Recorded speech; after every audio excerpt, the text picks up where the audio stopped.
أما بعد فقد قال الله تعالى في شان حبيبه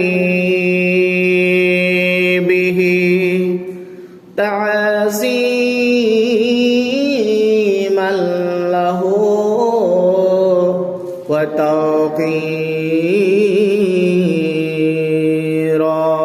وتوقيرا إن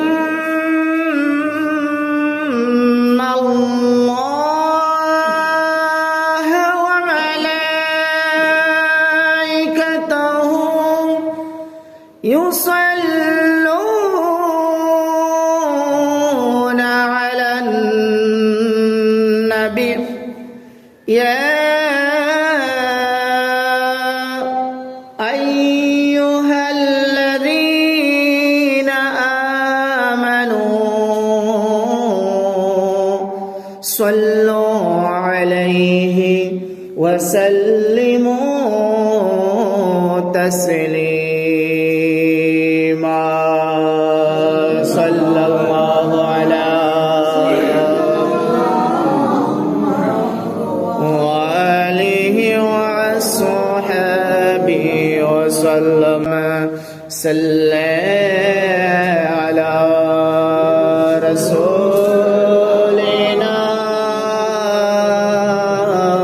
صلى على محمد صلى على حبيبنا صلى على محمد صلى على كريمنا صلى على محمد خوف نرك رجا جرا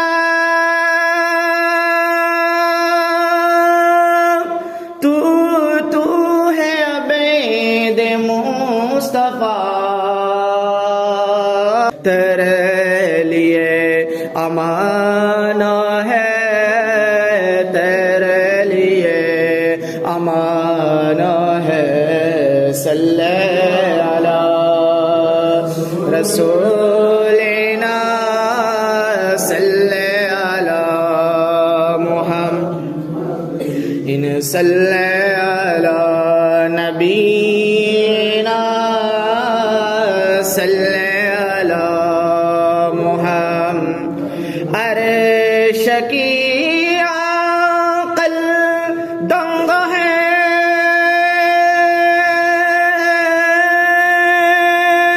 سرخ میں آسمان ہے جانے مراد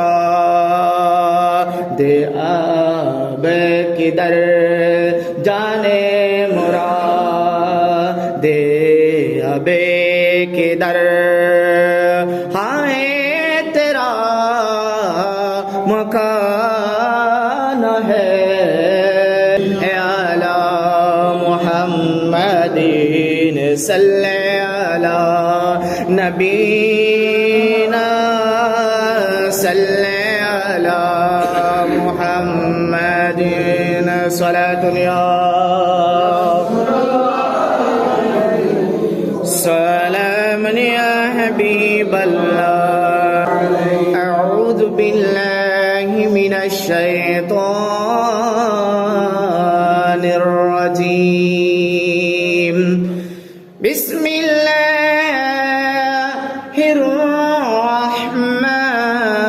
الرحمن الرحیم وأقیموا الصلاة وآتوا الزكاة وما تقدموا لأنفسكم من خير تجدوه عند الله هو خيرا وعجم أجرا واستغفروا الله إن الله غفور رحيم आँखों का तारा नामे मोहम्मद दिल का उजाला नामे मोहम्मद आँखों का तारा नामे मोहम्मद दिल का उजाला नामे मोहम्मद पूछेगा मौला लाया है क्या क्या पूछेगा मौला लाया है क्या क्या मैं ये कहूँगा नामे मोहम्मद मैं ये कहूँगा नामे मोहम्मद आँखों का तारा नामे मोहम्मद दिल का उजाला नामे मोहम्मद दौलत जो चाहो दोनों जहां की दौलत जो चाहो दोनों जहां की कर लो वजीफा नामे मोहम्मद आँखों का तारा नामे मोहम्मद दिल का उजाला नामे मोहम्मद अल्लाहु अकबर रब्बुल उलाने अल्लाहु अकबर रब्बुल उलाने अर्श पे लिखा नामे मोहम्मद आँखों का तारा नामे मोहम्मद दिल का उजाला नामे मोहम्मद दिल का उजाला नामे मोहम्मद उपस्थित রজবুল মুরাজ্জবের প্রথম জুমার সালাত আদায়ের উদ্দেশ্যে সমবেত শ্রদ্ধেয় সম্মানিত সর্বস্তরের মুসল্লিবৃন্দ আমার পর্দানশীল মা ও বোনেরা সকলের প্রতি আমার সালাম এবং মোবারকবাদ আসসালামু আলাইকুম ওয়া রাহমাতুল্লাহি তাআলা ওয়া বারাকাতুহু আল্লাহ পাক রব্বুল আলামিনের দরবারে লাখ কোটি শুকরিয়া আদায়ের সাথে সাথে লাখ কোটি দুরুদ ও সালামের হাদিয়া নজরানা পেশ করছি আকায়ে নামদার তাজদারে মদিনা সুরুরে কলবসিনা সরকারে দো আলম সরওয়ারে কায়নাত ফখরে মওজুদাত হুজুরে পুরনূর সাল্লাল্লাহু তাআলা আলাইহি ওয়াসাল্লামের নুরানি কদমে পাকে আহলে বাইত রাসূল আসহাবে রাসূল রিদওয়ানুল্লাহ আজমাইনের দরবারে সালামি পেশ করে আজকে এই রজবুল মুরাজ্জবের প্রথম জুমার সালাত আদায়ের উদ্দেশ্যে রওনা হয়েছেন ঘর থেকে যারা এখানে এসেছেন সকলের ইমানের সালামতি এবং নেক হায়াত আল্লাহর দরবারে আমরা কামনা করে সবাইকে আল্লাহর প্রিয় বান্দা এবং নবীজির গোলাম হিসেবে কবুল করুন একবার উচ্চ আওয়াজে বলে আমিন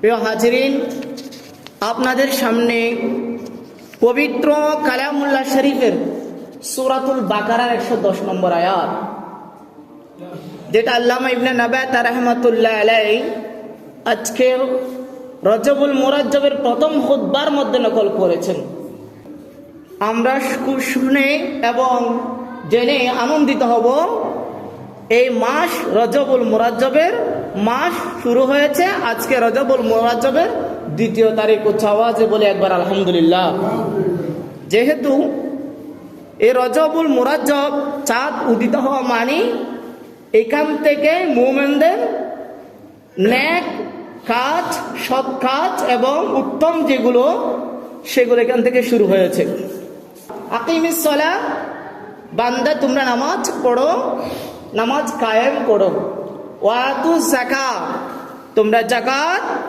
যাদের সামর্থ্য হয়েছে যারা যাকাত প্রদানের উপযুক্ত হয়েছে নির্দিষ্ট গনিমতের মালিক হয়ে গেছে তোমরা যাকাত প্রদান করে দাও সুবহানাল্লাহ এরপর আল্লাহ রাব্বুল আলামিন বলেন ওয়া মা তুকাদ্দিমু লিআনফুসিকুম তোমার নিজেকে, তোমাদের মধ্যে যে অন্তর রয়েছে, তোমাদের মধ্যে যে আত্মা রয়েছে, সে আত্মাকে অগ্রগামী করে দাও, অগ্রণী ভূমিকায় নিয়োজিত করে দাও।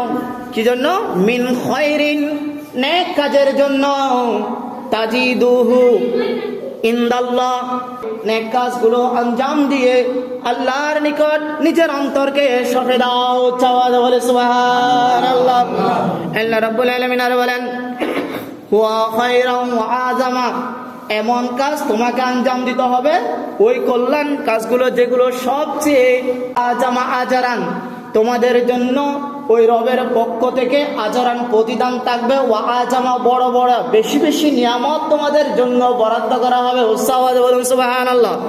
ওয়াস্তাগফিরুল্লাহ, শুধু প্রতিদান দিবেন না, আল্লাহ যতগুলো প্রতিদান দিবে তার সমপরিমাণ কিন্তু তার চেয়ে বেশি আপনি অতীতে যে গুনাহগুলো করেছেন ওই রজবুল মুরাজ্জব থেকে, রজবুল মুরাজ্জব 11 মাস কিংবা 11 মাসের চেয়ে কিছু সময় বেশি, যেগুলো আপনার থেকে অতিবাহিত হয়েছে জীবন, সময়, বছর, ওই সময় বছরের মধ্যে, কালের মধ্যে সন্ধিক্ষণে আপনি যে গুনাহগুলো করেছেন, যে পাপগুলো করে ফেলেছেন, যে ভুল পথে আপনি পা বাড়িয়েছেন, যে অশ্লীল পথের মধ্যে, ব্যভিচারের পথের মধ্যে আপনি চলে গিয়েছেন, ওই সমস্ত যে গুনাহ আপনার আমলের মধ্যে যুক্ত হয়েছে, কিরামান কাতিবিন লিখে ফেলেছে, ওই সব গুনাহগুলো আল্লাহ রাব্বুল আলামিন ক্ষমা করে দেবে। উচ্চাওয়াজ বলে সুবহানাল্লাহ। ইন্নাল্লাহা গফুরুর রহিম, আল্লাহ এখানে দুইটা সিফাত, ইন্নাল্লাহ নিশ্চয় আল্লাহ, গফুরুন ক্ষমাশীল, রহিম এবং দয়াময়। সুবহানাল্লাহ।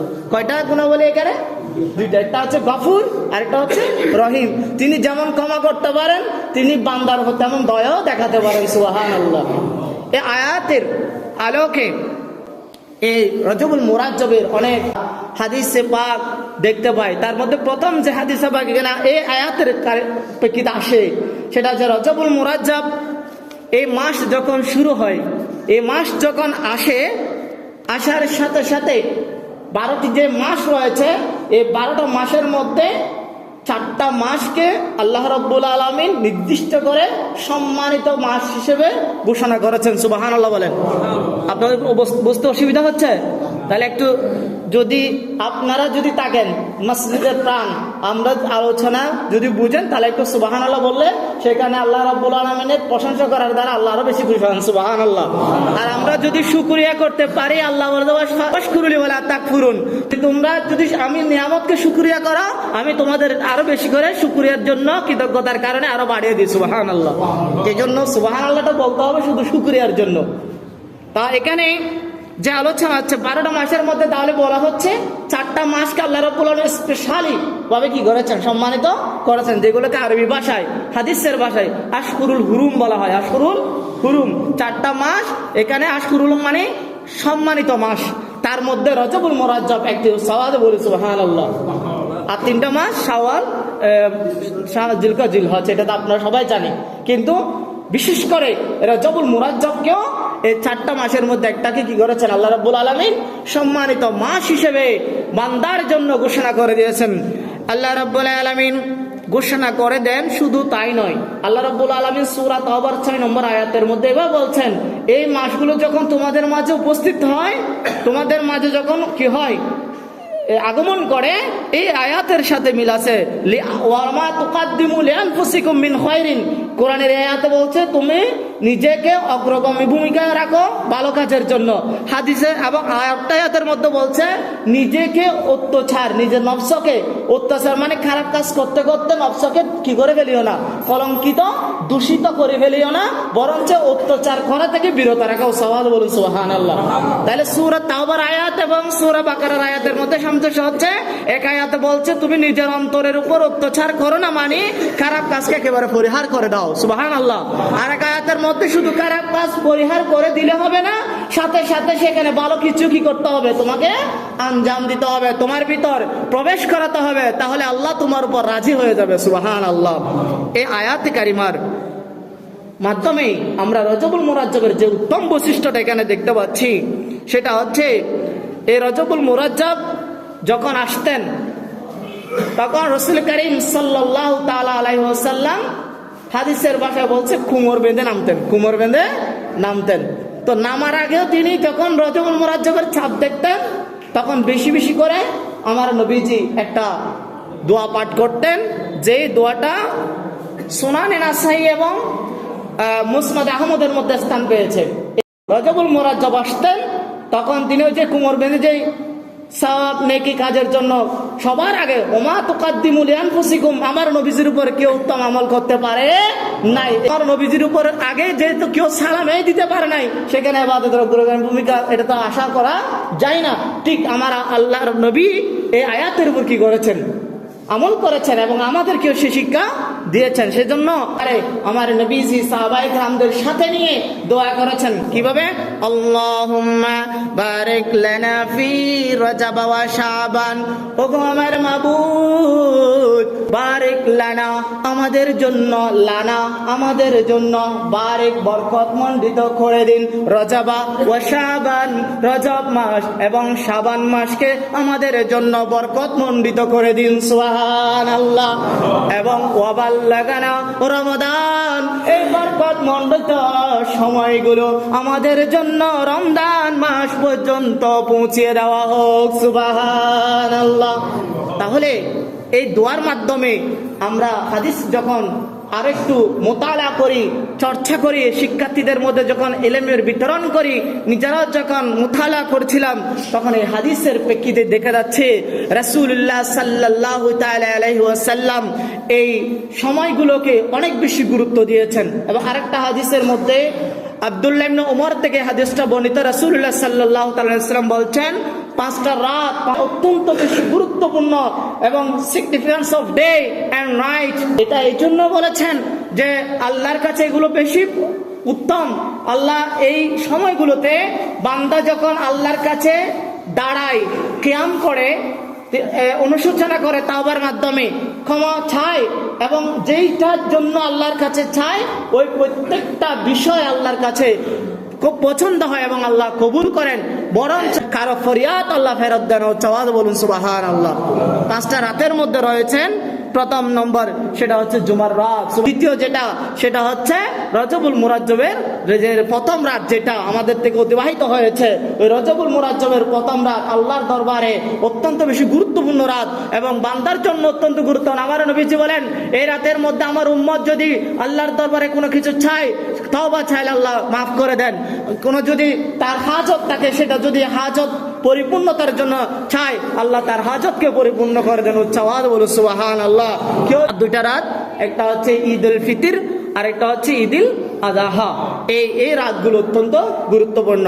রজবুল মুরাজ্জবের ব্যাপারে সাহাবায়ে কেরামরা এবং তৎকালীন সময়ের রাসূল কারীম সাল্লাল্লাহু তাআলা আলাইহি ওয়াসাল্লামের ব্যতিব্যস্ততা দেখে একদিন হযরত আয়েশা সিদ্দিকা রাদিয়াল্লাহু তাআলা আনহার দরবারে সাহাবারা এসে জিজ্ঞেস করলেন, ওগো আম্মা জান, এই যে সময়টা আসলো, এই সময়ের মধ্যে আমাদের কামলিওয়ালা নবীকে, সরকারে দু আলমকে দেখা যায় খুব ব্যস্ত হয়ে পড়েন। আম্মা জান, আমরা তো জানি না, আপনি তো কাছে থাকেন, আপনি কি আমাদেরকে একটু বলবেন কেন আমার নবীজি এত ব্যস্ত হয়ে যায়? তখন হযরত আয়েশা সিদ্দিকা রাদিয়াল্লাহু তাআলা বললেন, ফালাম্মা জা শাহরু রজব, যখন রজব মাস গনিয়ে আসে, রজব মাস কাছাকাছি চলে আসে, আন্না রাসূলুল্লাহ সাল্লাল্লাহু তাআলা আলাইহি ওয়াসাল্লাম, নিশ্চয় আমরা রাসূল কারীম সাল্লাল্লাহু তাআলা আলাইহি ওয়াসাল্লাম অর্থাৎ আল্লাহর রাসূলকে আমরা অনেক বেশি ব্যস্ত দেখি। কিসের মাধ্যমে? কাজের মাধ্যমে। হ্যাঁ, আমরা যে দুনিয়াবি কাজ করি সেই দুনিয়াবি কাজের মাধ্যমে আমার রোজি উম্মতের মাঝে ব্যস্ততা দেখাই নাই। উম্মত সে ব্যস্ততায় পরিলক্ষিত করেননি, বরঞ্চ উম্মত যে ব্যস্ততা দেখেছেন সামা রফি শাহরে রজব, আমার নবীজি রজব মাস আসলেই বেশি বেশি করে রোজা পালন করতেন। ও সাওয়াজ বলুন সুবহানাল্লাহ। রোজা রাখার মাধ্যমে ওই যে খায়রুন তাজিদুহু ইনদাল্লাহ, আল্লাহর নিকট উত্তম আমলগুলো পৌঁছানোর জন্য সবার আগে আমার নবীজি ব্যস্ত হয়ে যেতেন কিসের মাধ্যমে? রোজার মাধ্যমে। সায়েম, একজন সায়েম হিসেবে আল্লাহর কাছে পরিচিতি দেওয়ার জন্য আমার নবীজি রজব মাসে রোজা পালনের জন্য প্রস্তুতি গ্রহণ করতেন। সুবহানাল্লাহ। অনেক বেশি নামাজ পড়তেন, তাহাজ্জুদ পড়তেন, কোরআন তেলাওয়াত করতেন, তাসবিহ তাহলিল করতেন, দান সদকা করতেন। এভাবে আমার নবীজি রজবুল মুরাজ্জবের মধ্যে ব্যস্ত হয়ে যেতেন। হাদিসের মধ্যে এসেছেন রজবুল মুরাজ্জবের সময় আমার নবীজি আশরান 10টা রোজা রেখেছেন। সুবহানাল্লাহ। রজব মাসে কয়টা রোজা রেখেছেন আমার নবীজি? আশরান 10টা রোজা রেখেছেন। এবং একই হাদিসের মধ্যে বলা হচ্ছে ওয়াফি শাবান ইশরিনা, যখন এই রজবের পরে শাবান মাস আসতেন, ওই শাবান মাসের মধ্যে আমার নবীজি ইশরিনা 20টি রোজা পালন করতেন। সুবহানাল্লাহ। এরপর হাদিসের ভাষা আরো বলছেন ওয়াফি শাহরে রমাদান সালাসিনা, যখন রমজান মাস আসতেন আমার নবীজি 30টি রোজা পরিপূর্ণভাবে পালন করতেন। সওয়াজ বলুন না সুবহানাল্লাহ। এই কথাগুলো হাদিসে দারিমি, একটা হাদিসের কিতাব, এই দারিমি গ্রন্থের মধ্যে রয়েছেন। অর্থাৎ আমি এটাই বোঝাতে চাই আয়াতের প্রেক্ষিতে মিন খায়রিন তাজিদুহু ইনদাল্লাহ, আল্লাহর নিকট যদি আমাদের উত্তম আমলগুলো যদি প্রেরণ করতে চায় তাহলে আমাকে সায়েম বনে দিতে হবে। উচ্চ আওয়াজে বলুন না সুবহানাল্লাহ। এই জন্য এরম রজবুল মুরাজ্জব এটা আমাদের জন্য অত্যন্ত গুরুত্বপূর্ণ। এই জন্য যে আমরা যে আল্লাহর বান্দা হিসেবে মুত্তাকি বনতে চাই, তাহলে রজবুল মুরাজ্জবের মধ্যে আমাদেরকে এই নেক কাজ সাওমের মাধ্যমে, রোজার মাধ্যমে আমাদেরকে অতিবাহিত করতে হবে। আল্লাহ আমাদেরকে এই হাদিসে পাক আমল করার এবং এই রজবুল মুরাজ্জবের আমরা যারা এখানে উপস্থিত হয়েছি সবাইকে এই রজবুল মুরাজ্জবের এই 10টা রোজা যেভাবে রাসূল নবীজি পালন করেছেন সেভাবে করার আল্লাহ আমাদেরকে তৌফিক দান করুন। আমিন। হয়তো আমরা আবু বকর হতে পারবো না, হয়তো আমরা উমর, ওসমান, আলী কারামাল্লাহর মতো আমলদার হতে পারবো না, এত আমল আমাদের পক্ষে সম্ভব না, কিন্তু আমরা অন্তত পক্ষে এই হাদিসের উপর যদি আমল করে থাকি তাহলে অন্তত পক্ষে আমরা নবীজির সামনে যখন উপস্থিত হব, সেদিন যখন আমাদের কাছে নবীজির শাফাত লাগবে, তখন আমরা এটাই বলতে হবো, ওগো দয়াল নবী, আমরা আবু বকরের মতো হতে পারিনি, কিন্তু আপনার এই আবু বকর তার ব্যক্তি জীবনে, পারিবারিক জীবনে, সামাজিক জীবনে, রাষ্ট্রীয় জীবনে যে সংস্কৃতি, যে সাকাফাত যে তিনি পালন করেছেন, লালন করেছেন, ধারণ করেছেন, ওগো দয়াল নবী, আপনার পথ মত অনুসরণ করে তারা যেভাবে জান্নাতের সুসংবাদ প্রাপ্ত হয়েছেন, আমিও গুনাহগার হয়ে আপনার গুনাহগার একদম নগণ্য উম্মত হয়ে এইটুকু অন্তত পক্ষে সাওম আদায় করেছি, এইটুকু নামাজ আদায় করেছি, আমার এই অল্প আমল, আমি এইটুকু যাকাত আমি দিতে পেরেছি, এইটুকু তাসবিহ আমি আদায় করেছি, ওগো দয়াল নবী আমার পক্ষ থেকে একটু কবুল করুন। সাওয়াজ বলুন না সুবহানাল্লাহ। এই জন্য आंखों का तारा नामे मोहम्मद, दिल का उजाला नामे आंखों, আমার তারা, আমার চক্ষুর নয়ন যদি সুশীতল করতে চায়, সেদিন আরশের যখন কঠিন কঠিন তাপ পড়বে তখন আমার অস্তিত্ব থাকবে না। সেদিন যদি আমি একটু সুশীতল চাই, তাহলে নিজের অন্তরকে মুহাম্মদের নাম জপতে জপতে, জিকির করতে করতে, দরুদ পড়তে পড়তে কলবকে মুহাম্মদের কলব করে দেয়। সুবহানাল্লাহ। এরপরে দিল কা উজালা, আপনার দিল যখন উজালা হয়ে যাবে, আপনি ঘুমে থাকলেও জিকির করতে থাকবে। সুবহানাল্লাহ।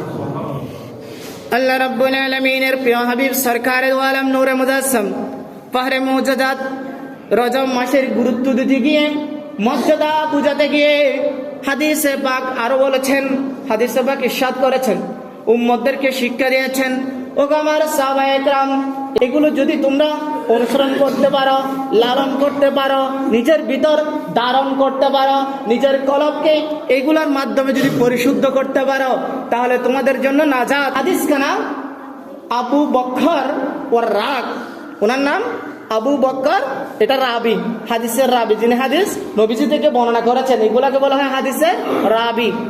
আবু বকর ওর রাগ বলখি রাদিয়াল্লাহু তাআলা আনহু বলছেন, হাদিসের ভাষায় এবার বলছেন, শাহরুর রজবা শাহরুল লিজারঈ, রজব মাস এটা হচ্ছে বৃক্ষরোপণের মাস। সুবহানাল্লাহ। আবার এই হাদিসের মধ্যে আবার বলছেন, ওয়া শাবান শাহরুস সাকি লিজারঈ, আমার নবীজি বললেন, ওয়া রমাদান শাহরু হাসাদিজ জারঈ, আর রমজান মাস যেটা আসবে সেটা হচ্ছে বান্দা ওই যে রজব মাসের মধ্যে বৃক্ষরোপণ করলো, আর শাবান মাসের মধ্যে বান্দা তার বৃক্ষকে উপকারী করার জন্য, ফল নেওয়ার জন্য পানি দিয়েছেন, অর্থাৎ লালন পালন পরিচর্যা করেছেন, এমন এত সুন্দরভাবে পরিচর্যা করেছেন যেন সে ভালো ফলটাই আশা করছে। এবছর আমার গাছ থেকে, আমার কাঁঠাল গাছ থেকে, আম গাছ থেকে ভালো ফলটাই আমি আশা করব, যেটাতে পোকা ধরবে না, যেটা মানুষ কি করবে না, দেখলে খুশি হবে, আমি কে পরিবার তৃপ্তি পাবে, আল্লাহর নিয়ামতের শুকরিয়া হবে, সুবহানাল্লাহ। ঠিক অনুরূপ ভাবে রজব মাস যখন আসে তখন বান্দা ওই আমলের, এখানে বৃক্ষরোপণ বলতে আমলের বৃক্ষরোপণ বলা হয়েছে। আমলের ঘাটতি, এক কথায় আমরা চিটাঙ্গের ভাষায় দুই একটা শব্দ বলে মাইন্ড করেন না, আমলের ঘাটতি রেডি করার জন্য বলেছেন। এখানে আসলে আপনারা ডাইরেক্ট গাছ বুঝিয়েন না, এটা হাদিসের ভাষা। এখানে বৃক্ষরোপণ বলতে আপনি যে নিয়ে যাবেন সামানা, কবরে তো কিছুই নিয়ে যেতে পারবেন না, আপনার অনেক কোটি কোটি টাকা থাকবে, ধন থাকবে, সম্পদ থাকবে, ওয়ালাদা সলেহ থাকবে, এগুলো কিছুই নিতে পারবেন না, কিন্তু আপনি সেদিন একটা অদৃশ্য গাঠটি নিয়ে যাবেন। গাঠটি বুঝেন? জুড়ি বুঝেন? জুড়ি।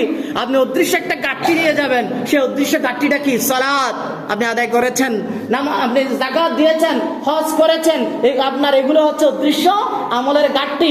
যখন আপনাকে কিয়ামত তক, যখন কবরের মধ্যে যখন পিটানোর জন্য বা শাস্তি প্রয়োগ করার জন্য আসবে, তখন সাথে সাথে ওই আমলের গাঠটি আপনার সামনে দাঁড়িয়ে যাবে, নামাজ, এই বান্দা আমাকে ছাড়ে নাই, সুতরাং আজকে আমি তাকে তোমার আঘাতের মধ্যে ছেড়ে দিতে পারি না। সেজন্য আখিরাতের সামান অর্জন করার জন্য আপনি যে অদৃশ্য যে গাঠটিটা নিয়ে যাবেন, এই হাদিসের ভাষায় লিজ্জরে ইমানি, বৃক্ষরোপণ মানে সে অদৃশ্য সামানা কিংবা আমলের গাঠটি, আমলের বুনিয়াদ, আমলের গাছকে বোঝানো হয়েছে। উচ্চ আওয়াজে বলুন না সুবহানাল্লাহ। আপনি যখন রজব মাসে আপনার অনেক মাস আপনি পাপের মধ্যে ছিলেন, আপনি গুনাহের মধ্যে ছিলেন, আপনি শয়তানের প্ররোচনায় পড়ে পথহারা হয়েছেন, পথভ্রষ্ট হয়ে পড়েছেন, আপনাকে বিভিন্নভাবে ধোঁকা দিয়ে পথহারা করে ফেলেছে। আপনি যখন রজব মাস আসবেন, আপনি যখন অল্প অল্প আমলে শুরু করে দিবেন, তখন আস্তে আস্তে করে আপনি ওই পথ পাওয়া শুরু করবেন। ও পথ পাওয়া যে সিরাতাল মুস্তাকিমের উপর উঠতে শুরু করবেন, আর ওটার কারণে আপনি যখন শাবান মাস পাবেন, আপনি রাস্তার মাঝখানে চলে আসলেন। ওস্তাদ বলুন সুবহানাল্লাহ। আমার কথাগুলো বুঝতে অসুবিধা হচ্ছে? রাস্তার মাঝখানে চলে আসা মানে আপনি অন্তত পক্ষে পাপকে কিছু এড়িয়েছেন, আর কিছু এখনো পর্যন্ত আপনার ভেতরে আছে, কিন্তু আপনি পাপকে এখন এড়িয়ে চলতেছেন, অ্যাভয়েড করতেছেন। অ্যাভয়েড করার ফলে আপনি আমলের দিকে চলে যাচ্ছেন, আপনি পরিহার করছেন খারাপ কাজ, বেবিচার, মদ পান, জুয়া, সুদ, ঘুষ, সমাজের যত ধরনের নিষিদ্ধ করেছেন ওগুলো থেকে আপনি বিরত হচ্ছেন, আর নেকির পথে আপনি দাবিত হচ্ছেন। এটা শাবান মাসের মধ্যে হয়। আর রমজান মাস যখন আসে, আপনার এই রজব এবং শাবান মাসের আমলগুলো আল্লাহর দরবারে চলে যায়, আর এগুলো আল্লাহ দেখে আপনার আমলকে আরো পরিপূর্ণ করে দেওয়ার জন্য আপনার জন্য আল্লাহ রাব্বুল আলামিন ফেরেশতা নির্দিষ্ট করেন এবং শয়তানকে তালাবদ্ধ করে দিয়ে পুরা রমজান মাস আপনার জন্য প্রশান্তির মাস করে দেন। উচ্চাওয়াজ বলুন না সুবহানাল্লাহ। তাহলে আপনি কি একদিন এসেছেন? প্রথমে আপনি রজব মাসে নিজেকে আবিষ্কৃতি করেছেন, সামানা কি করার জন্য কল্পনা করেছেন, পরিকল্পনা করেছেন। পরিকল্পনা একে একে আপনি আস্তে আস্তে 5 ওয়াক্ত পড়তে পারতেছেন না, 3 ওয়াক্ত পড়েছেন, 2 ওয়াক্ত পড়েছেন। এখনো আপনি চিন্তা করেছেন, হায় আল্লাহ শাবান মাস আসতেছে, আমি এখনো ফজরের নামাজে দাঁড়াতে পারি? কথা আপনারা বুঝতেছেন না। ফজরের নামাজে এখনো দাঁড়াতে পারি? বড় করে বলুন, ফজরের নামাজে এখনো দাঁড়াতে পারি? তাহলে শাবান মাসে আমাকে কি করতে হবে? শীত তো চলে যাবে, সুতরাং এখন হয়তো শীতের বাহানা দিব আল্লাহর কাছে, কিন্তু শাবান মাস তো শীত থাকবে না। সেই সময় আমি কি বলবো? তখন আপনার ভিতর একটা কি হবে? গিলটি ফিল বলে আমরা, এটা অপরাধ বোধ হবে। তখন আপনি অপরাধ বোধকে কেটে ওঠার জন্য, আপনি শাবান মাসকে আরো বেশি কাছে নেওয়ার জন্য, আপনার শাবান মাসকে কাছে নেওয়া মানে নবীজিকে অনুসরণ করা, আর অনুসরণ করা মানে আল্লাহকে অনুগত করা, আল্লাহর পথে থাকা, আর আল্লাহর পথে থাকা মানে আপনি মুত্তাকি বনে যাওয়ার একটা উসিলা হয়ে যাওয়া। সুবহানাল্লাহ। রজব মাসের মধ্যে আমরা এভাবে যেভাবে এতক্ষণ পর্যন্ত বললাম, আস্তে আস্তে করে 3 ওয়াক্ত 4 ওয়াক্তের জন্য প্রস্তুতি অন্ততপক্ষে নিয়ে হলেও আমরা শাবান মাসে পূর্ণাঙ্গ নামাজের প্রস্তুতি, হুকুম আহকামগুলো শিখে রমজান মাসে নিজেকে একজন উপযুক্ত বান্দা হিসেবে যেমন উপস্থাপন করতে পারে। এর আলোকে আমার নবীজি একটা কথাই বলেছেন, আপনি যদি, এটা আমার নবীজির হাদিস, এটা নাসাই শরীফ এবং তিরমিজি শরীফের মধ্যে এসেছেন। এই হাদিসের আলোকে আমার নবীজি বলছেন, যে ব্যক্তি রজব মাস পেয়েছে কিন্তু তার অন্তরকে, তার অন্তরের জমিনকে, এতক্ষণ যে কথাগুলো বলছে এগুলো সার কথা বলছি, অন্তরের জমিন কে চাষাবাদ করলো না, চাষাবাদ করতে পারলো না, শাবান মাস পেল কিন্তু সে ফসল ফলাতে পারলো না। আমার কথাগুলো বোঝা যাচ্ছে? এটা হাদিসের পাশে গুলো। যে ব্যক্তি রজব মাস পেল কিন্তু তার অন্তরের যে জমিনটা রয়েছে সেটাকে চাষাবাদ, অর্থাৎ নামাজ, রোজা, হজ, যাকাত, তাসবিহ, তাহলিল, তিলাওয়াত এভাবে চাষাবাদ করতে পারলো না। শাবান মাস পেল কিন্তু সে ওই চাষাবাদ করা না করার কারণে, উর্বর না করার কারণে সে ফসল ফলাতে পারলো না। তাহলে ওই ব্যক্তি রমজান মাসে তার জন্য যে ফসল দরকার, যে ফসল তার প্রয়োজন, সে ফসল সে কেটে ঘরে নিতে পারবে না। ঘরে নিতে নেওয়া মানে আল্লাহর দরবারে কিছুই নিয়ে যেতে পারবে না। সেজন্য আল্লাহ নবী বললেন, ওগো আমার সাহাবায়ে কেরাম, নিজেকে রজব মাস থেকে প্রস্তুতি করো। আমি তোমাদেরকে এজন্য আমার নবীজি বললেন, আর রজব শাহরুল্লাহ, এটাও একটা হাদিস। আর রজব শাহরুল্লাহ, রজব হচ্ছে আল্লাহর মাস। ও শাবান শাহরি, অর্থাৎ শাবান মাস আমি নবীজির মাস। সওয়াজ বলুন সুবহানাল্লাহ। আমার নবীজির মাস বিদায় আমার নবীজি 20টা রোজা রেখেছেন, ইশরিনা, হাদিসের ভাষা আপনারা শুনেছেন। এবং রমজান এটা হচ্ছে উম্মতের মাস, উম্মতি, শাহরু রমাদানা উম্মতি, আর রমজান মাস হচ্ছে উম্মতের মাস। সুতরাং আমরা যে নবীজির উম্মত যে দাবি করি, আমরা শাফাত লাভ করি। আলা হযরত বলেছেন কত সুন্দর করে নবীজির ব্যাপারে, এটা তো ওই নবী। আর কোই গায়েব কিয়া তুমসে নহা হো বালা, জব না হোতা হি সুপা তুম পে করো দরদ, তুম পে করো দরদ। অর্থাৎ আর কোই গায়েব কিয়া তুমসে নাহা হো বালা, যার অদৃশ্যের মধ্যে খোদা স্বয়ং নিজেকে গোপন করতে পারে নাই আমার নবীজি থেকে। অর্থাৎ আল্লাহর গোপনীয়তা আমার নবীজির কাছে পর্যন্ত প্রকাশিত হয়ে গেছে। সওয়াল বলেন সুবহানাল্লাহ। আল্লাহর গোপনীয়তা সবার জন্য ছিল, দয়াল নবীর কাছে রাখতে পারে নাই। তাহলে আমার প্রশ্ন হচ্ছে, কেন রাখতে পারেন নাই? কারণ তিনি ওমা তুকাদ্দিমু লিআনফুসিকুম মিন খায়রিন তাজিদুহু, ওই মর্তবায় পৌঁছে গিয়েছেন বলে আল্লাহ আমার নবীজিকে সরাসরি মেরাজে নিয়ে গিয়ে দেখা দিয়েছেন। সওয়াল বলেন সুবহানাল্লাহ। আয়াতে কারিমের মধ্যে বনী ইসরাইলের সূরা বনী ইসরাইলের মধ্যে আছেন, বিসমিল্লাহির রহমানির রহিম, সুবহানাল্লাযী আসরা বিআবদিহি লাইলাম মিনাল মাসজিদিল হারামি ইলাল মাসজিদিল আকসা। আয়াতে কারিমে এটাই বোঝায় মসজিদে হারাম থেকে মসজিদে আকসায় নিয়ে গিয়ে একেবারে আল্লাহর কাছে নিয়ে গিয়েছেন। এটা আমরা জানি, আলোচনা দীর্ঘ। তো এটা এই মাসে হয়েছেন। সওয়াল বলেন সুবহানাল্লাহ। এই জন্য রজবুল মুরাজ্জব সম্মান করবেন। এই রজবুল মুরাজ্জবের যদি আপনি আপনার মনের জমিন কিংবা চাষাবাদ ঠিক মতো চালিয়ে নিতে পারেন, ইনশাল্লাহ আপনি রমজান মাস আস্তে আস্তে আপনি কামিয়াবি হবেন। আল্লাহ এই রজবকে মাসকে আপনারা সম্মান করবেন।